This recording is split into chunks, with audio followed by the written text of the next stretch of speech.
BravoBay Books presents Historians Proper, written by S. David Acuff. This science fiction novelette is performed by Megan Davis, Mara Purl, Denise Krueger, and David Acuff.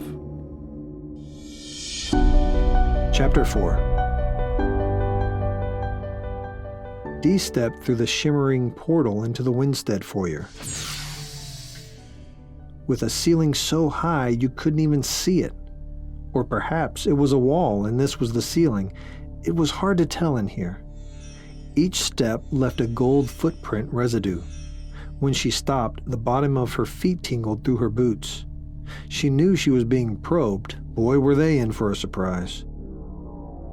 She watched as a small glowing orb slowly made its way down the massive wall of circuitry before her.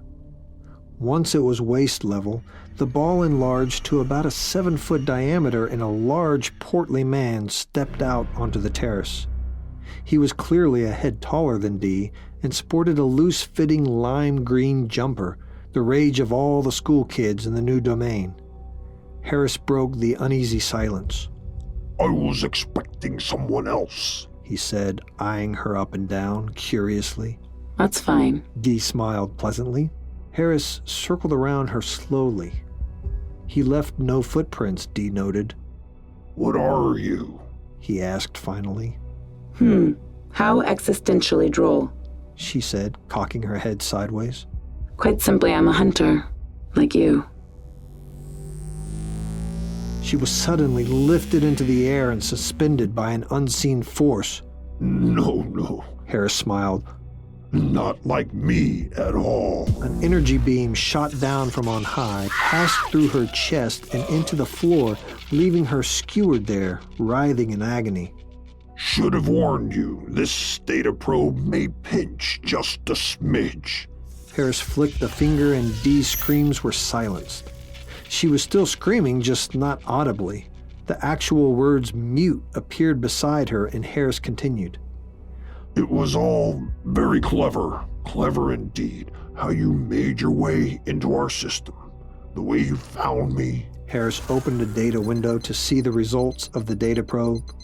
"The way you ripped my file, and then wasted precious information, destroying your watchdog pursuers." Along the far wall, a slight ripple skimmed the circuits with Harris's outburst. "You're not human, but you're not an avatar. I can't imagine what Alex has done here." Just then, a tiny wheel rolled into the room, which Harris regarded curiously. Suddenly, it opened at the top and a full-sized hollow projection of Alex stepped forward. "Let her go, Harris," he said, his avatar struggling with some sort of interference in the room, causing the image to glitch from time to time. "Quosheth Tura, Alex Kerr." Harris bowed formally, his deep resonant voice echoing in the large receiving area. "I'm warning you, Harris." The silver ball followed his every move beneath him. "But I haven't cracked the code, so to speak." "You're hurting her, can't you see? She can't even breathe, What was he talking about? There was no actual air in here, which meant Dee's gasps for breath were purely, theatrical? "Very well, young Pentateuch." Harris now stood menacingly close. "I'll give you 1 minute. It's the least I can do for an old friend." The beam through Dee vanished, but she continued to hang there in midair, seemingly unconscious. But Alex knew better. He turned back to Harris and closed the distance between them. "Harris, you've been bullying Journeymen since we met in Time 5. I thought we were finally rid of you after Time 10, but here you are. Now, why haven't I been briefed on the next scuttle?" With a dismissive wave of his hand, Harris was all smiles again, like a rattlesnake before it strikes. "Well, first things first," he said. "My, but does Cindy have a big mouth or what?" "Cindy had nothing to do with this," Alex answered with a smile. "There's been reports all over the scape about a fat, angry booger." Harris buried his gaze into Alex. "Cindy's so fragile. I'm surprised she's held up through so many time folds. What are you talking about? Alex was genuinely confused. Come now, Alex. You know as well as I do that she barely made it through the last time shift. She was unconscious for a week. You lie. Alex snarled. Do I? Harris got deadly serious. I think not, and the next time fold is sure to kill her, so you better make sure you figured that into your grand rescue plan. Alex hesitated. The Journeymen had always had a high casualty rate who didn't survive the shockwave during the timefold. He knew Cindy had had a little trouble with the last shift, but it couldn't have been as bad as Harris alleged. Still, if it was true, it certainly complicated things. He didn't think he'd have to choose between Valerie or Cindy's life, the two most important people to him. Back in the VR booth, Alex watched on screen as Harris snorted contemptuously, turned, and began to walk away. A persistent warning light on Alex's wrist monitor finally got his attention. Pulling his arm up to see the readout, he was shocked to see watchdogs amassing just outside Harris's address. How had they found them? He remembered the horrifying watchdog faces during their Generax breach. Eyes devoid of life, the stiff robotic actions of one who was controlled by someone else. A chill ran up Alex's spine. He had seen those eyes before. He had looked into that same face, the face of the perfect artificial race back in Time 3. But this was Time 11. How in the hell? He wanted to be away from this place, to clear his head. Things had gotten so confused all of a sudden. Harris's large frame was almost to the wall when a fantastic premonition struck Alex. Harris, where were you during the cyborg wars of Time 3? Harris stopped abruptly. On the wall, another ripple. Well, I'm not completely sure, so long ago and all, but I believe ours was the 9th quadrant we were trying to hold. Cindy and Trent were in my squad. They'd remember better than I. You didn't meet Cindy until Time 5. Alex said evenly. And Trent was in the 6th quadrant with me. Where were you, Harris? Or should I ask, which side were you on? Harris turned around slowly, his eyes blazing. Are you insinuating that I was fighting for the automatons, Alex? No, I think you were leading them. An evil grin spread across Harris's face. Something inside Alex shriveled up. Alex spat. And once wasn't enough, huh? Now you've created a new army to replace the one you lost in Blithen. That's why you don't want me to full time. You've got this world on the verge of a huge cyber war. Harris cocked an eyebrow. My, but hasn't this little visit been enlightening? Yes, it has, actually. Digo, are you finished? The real Dee suddenly rezzed up by the wall where she was jacked into a data panel, entirely cloaked until now.